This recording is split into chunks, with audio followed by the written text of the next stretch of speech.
Where is he going to sit? Oh, sorry.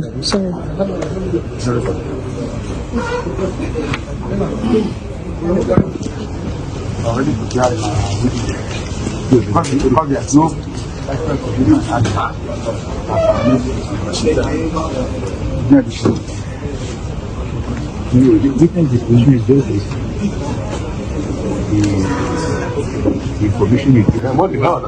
That's aggressive council. We've done it again.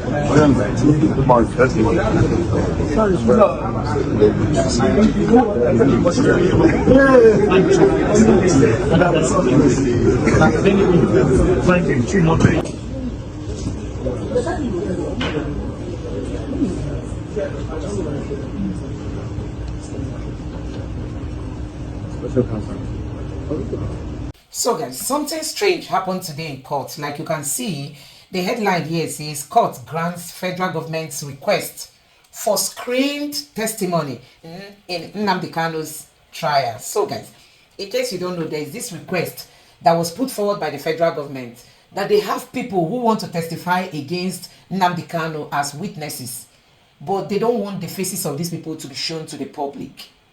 So the federal government went to court to ask the court to allow them to screen record these people behind the scenes. So Nnamdi Kanu will not know who these witnesses are. The lawyers to Nnamdi Kanu will not know who these witnesses are. Nobody is going to see the faces of these witnesses, but they are the witnesses on the side of the federal government.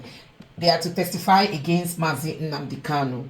So the federal government granted that request, that these people are going to witness against Nnamdi Kanu, but their faces are not going to be seen. So I'm going to be reading this article just for you to understand a little bit more of what I'm saying. So you've already seen the headline that says court grants federal government's request for screened testimony in Nnamdi Kanu's trial. Now it further reads, the trial of Nnamdi Kanu, leader of the indigenous people of Biafra, resumed on Tuesday at the Federal High Court in Abuja.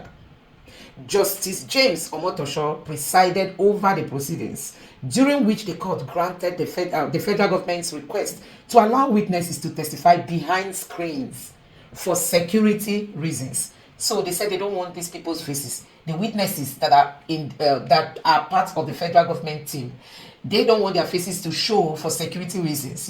That's their excuse. Initially, the lawyers to Nnamdi Kanu rejected this offer. They didn't want it. They want, if you want to testify against Mazi Nnamdi Kanu, at least people should know who you are and also know where you are coming from, as in your reasons for testifying against him. But like you can see that the federal government, this court has approved it, that this recording is going to happen. So guys, it's really so sad that we are at this point in this country. Anyway, let me read further.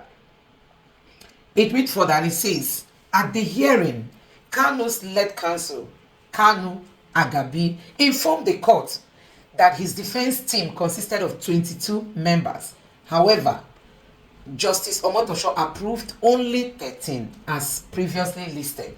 So we know that Nnamdi Kanu's team brought in more lawyers, more SNAs, SANs, into the team. So they had a total of 22 members in the team, but the court says, the justice says he wants only 13. So meaning that not all the members of the team participated in today's proceeding.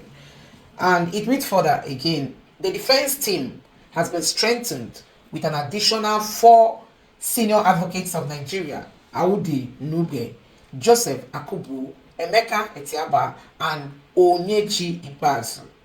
Federal Government Counsel Adegbo Yega Awolu explained that the request to shield witness identity was made due to the sensitive nature of the case and concern for the safety of the witnesses. The first witness, identified as AAA, is a Department of State Service DSS officer with 18 years of experience. So the lawyer to the federal government is giving reasons as to why they decided to shield the faces of these witnesses, that they don't want people to know them, they don't want people to see them, that it's for security reasons that they are doing it, because of the sensitive nature of Nnamdi Kanu's case. You ask me, why is Nnamdi Kanu's case sensitive? Why that word sensitive? Nnamdi Kanu is asking for secession. The Boko Haram fighters are being granted pardon in Nigeria. Their cases are not sensitive, but for somebody who is asking for secession, that he wants Biafra to be on its own, he wants the Igbos to be on their own, his own case is sensitive. So guys, a whole lot has to do with tribalism in this case. You know, I'm going to allow you watch a video towards the end of this talk, but just let's read further. It went further to say, testifying behind a screen, AAA recounted the event of October 14, 2015, when he led a team to arrest Kanu at the Golden Tulip Hotel in Lagos. Despite initial resistance, Kanu was apprehended and transported to the DSS facility in Lagos. Items from his hotel room were catalogued, and Kanu confirmed their completeness. The item, which included broadcasting equipment, were seized and later admitted as evidence in court. So they went to arrest Nnamdi Kanu. This is now the testimony of the witness. The testimony he came to testify against Mazi Nnamdi Kanu. During that screen witnessing, you know, nobody saw his face. He now gave this testimony. He said Nnamdi Kanu was arrested in one hotel in Lagos. He tried to resist arrest, but they finally arrested him, and they recovered some things from his hotel room. Ask me what they recovered. They recovered broadcasting equipment. Broadcasting equipment. That has to do with your mic, or like a YouTuber. We know Nnamdi Kanu used to do online broadcasting. Those were the things they found. Just like your mic, maybe your tripod stand, and just the things you make video with, you know, those were the things they found. And they admitted those things as evidence. Now we have Boko Haram fighters carrying gun all over the places. Nobody sees those. Nobody arrests those. Nobody goes for what they are carrying.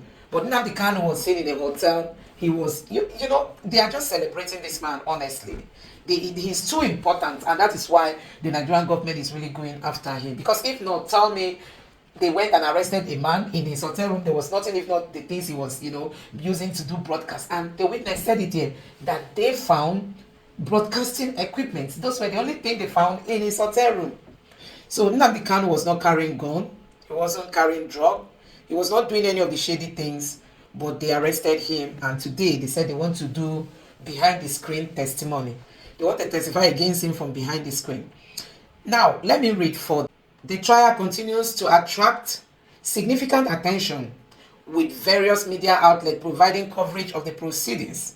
The decision to allow witnesses to testify behind screens has been a point of contention, with some parties expressing concern over the implication for transparency and the right to a fair hearing.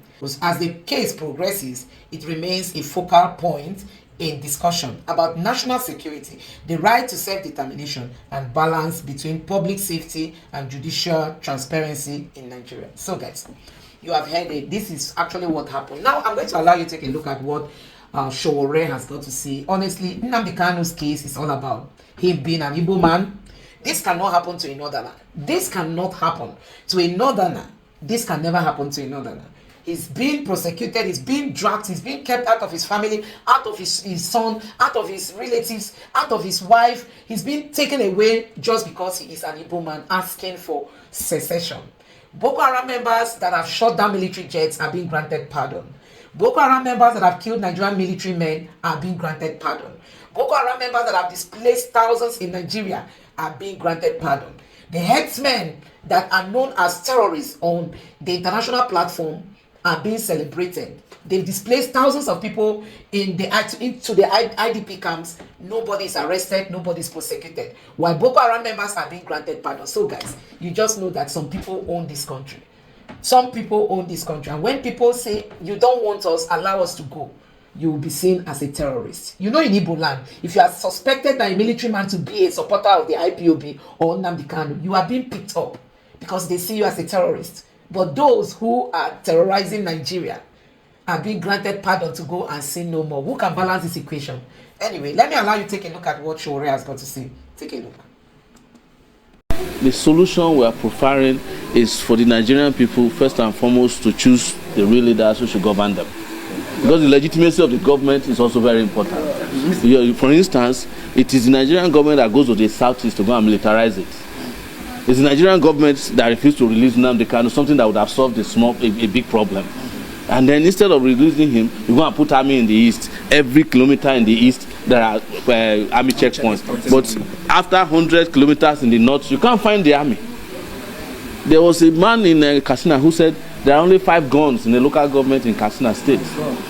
But why is it not the same in the southeast? So these things are deliberate. That's what I'm telling you. These are deliberate efforts on their part to undermine Nigeria. And I've said it very clearly. Those who are in power love the fact that they want to manage little territory, because that way they are not responsible for the territories. So they allow these issues to fester. But you cannot solve the problem without addressing the fundamental problem of leadership. Leadership is key in every sector. And most importantly, legitimate leadership is important. When you don't vote for people and they lord themselves over you, you don't respect them. There has been this call for restructuring. But for the North now, if I were to speak for the North, I would not speak for restructuring. I would think of giving people what they want. Yoruba nation want Oduduwa Republic. In the name of God, give them Oduduwa Republic. This is 21st century. We have a right to choice. Biafra want Biafra. Give them Biafra.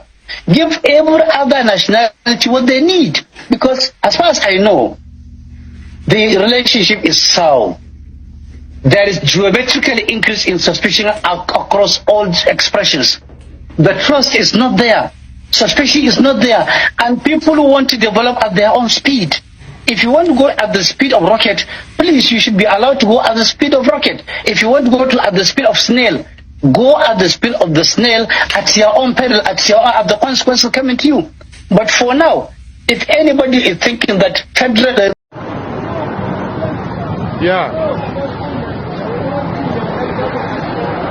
The Boko Haram are now in Oyo. Some of them were caught. Look at their machines. And their guns were hidden under this truck.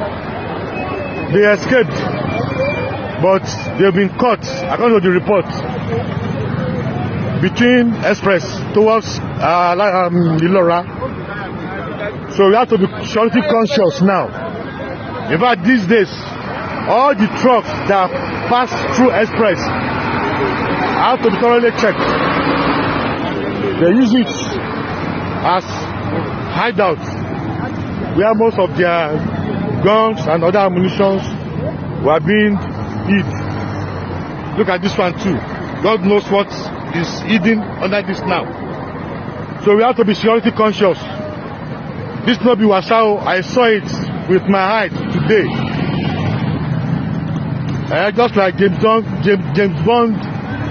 film, when Abasaku engaged them with guns before they were caught, they were scattered because some of them escaped with their guns.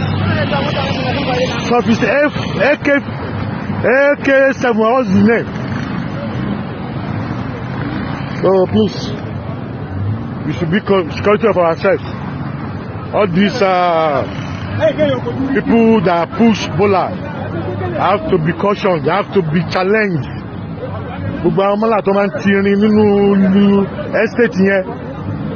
are only there to survey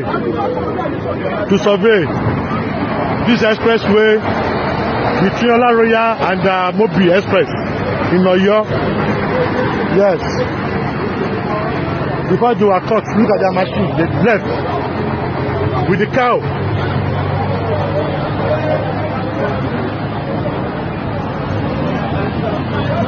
These trucks were forced to stop. Look at the tire. It was punctured by gun.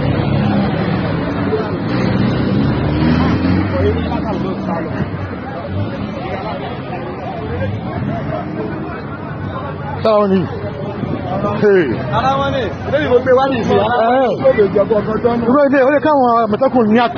kó kàrà kábọ̀ wọn kí wọ́n fi wọ́n lẹ̀.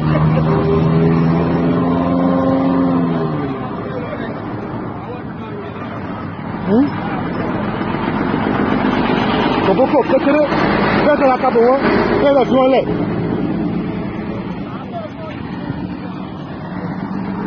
Yeah, be security conscious. Be security conscious. Oyo is not safe anymore. You can see by yourself.